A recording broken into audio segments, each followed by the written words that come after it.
How to read current affair, या question होता है कि हम करंट अफेयर कैसे करें, या करंट अफेयर हम के लिए हमें क्या करना चाहिए, क्लास लेनी चाहिए, किस टीचर की करनी चाहिए, किस इंस्टीट्यूट से करनी चाहिए, या आप करंट अफेयर पे कैसे कमांड करते हो।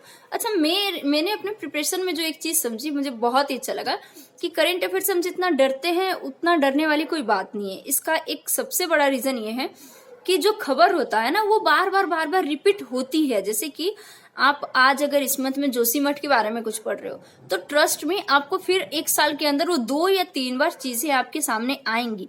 तो एक तो रिवीजन हो जाएगा, फिर रिवीजन होगा 2 बार 3 बार जब चीजें सामने आएंगी। अगर आप 2 बार 3 बार जोशीमठ के बारे में पढ़ोगे तो इससे एक चीज और होगा कि आप समझ भी जाओगे कि एक टॉपिक को कितने नजरिए से देखा जा सकता है। तो करंट अफेयर करने का जो सबसे अच्छा मतलब फायदा ये है कि आपके पास चीजें रिपीट होंगी आराम से, तो आपके लिए आसान हो जाएगा, क्योंकि मेरे लिए भी आसान हो गया अब। और दूसरा है कि करंट अफेयर कैसे करें। सबसे पहले एक काम करो कि करंट अफेयर के लिए आप ना 1 मंथ पहले से प्रिपरेशन करो कि मुझे अगर जनवरी से करंट अफेयर करना है, या जब भी आपको लगे कि मुझे अगले मंथ से करंट अफेयर की स्टडी करनी है, तो आप उसके 1 मंथ पहले, या नहीं भी 1 मंथ पहले हो तो जब जिस दिन आप डिसाइड करोगे उससे 1 मंथ बाद तक आप क्या करो कि करंट अफेयर की कोई ऑनलाइन यूट्यूब पे कोई स्टडी IQ या दृष्टि या फिजिक्स वाला सर की जो भी करंट अफेयर की क्लासेस है जो UPSC की हो, 1 लाइनर वाला काम मत करना। तो UPSC की जो क्लासेस हो करंट अफेयर की, उसको 1 मंथ देखो।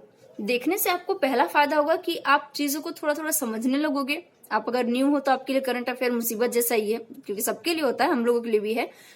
दूसरी चीज है, आप चीजों को समझने लगोगे। टीचर आज जब आपको कुछ पढ़ाएगा तो आपका इंटरेस्ट उसमें आना ही आना है, क्योंकि ऑफकोर्स अच्छे से ही पढ़ाएगा। चौथी चीजें, आपको ये भी समझ में आ जाएगी कि आपके लिए कौन सी चीजें इंपॉर्टेंट है, कौन सी चीजें इंपॉर्टेंट नहीं है। ठीक, तो आप पहले आपने 1 मंथ पढ़ लिया किसी से, तो अब आपको इंटरेस्ट आने लगा, और उसके बाद ट्रस्ट भी, जब आप 1 मंथ पढ़ लेते हो ना, तो उसके बाद आपको दुनिया में जो भी चीजें होती हैं आप उससे खुद को या अपने सब्जेक्ट को रिलेट करना सीख जाते हो। 1 मंथ पढ़ लिया आपने, अब अगर आपको पेपर पढ़ना है तो आप खुद से पेपर का रीडिंग करो और नोट्स बनाओ। मुझे ये सही नहीं लगता, क्योंकि मेरे पास इतना टाइम नहीं होता है, 1 मिनट मुश्किल है मेरे लिए। तो मैं क्या करती हूँ, मैं मैगजीन लेती हूँ। जैसे कि 1 मंथ की मैगजीन ली, 1 सेकेंड, जैसे कि आपने किसी मंथ की मैगजीन ली और उस मंथ में उस पूरे मंथ का खबर होगा, रोज 5-6 पेज पढ़ो, उसको 2 बार 3 बार पढ़ लोगे आराम से।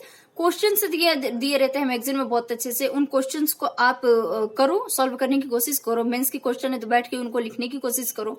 अच्छा, और भी बहुत सारी चीजें दी हुई होती हैं।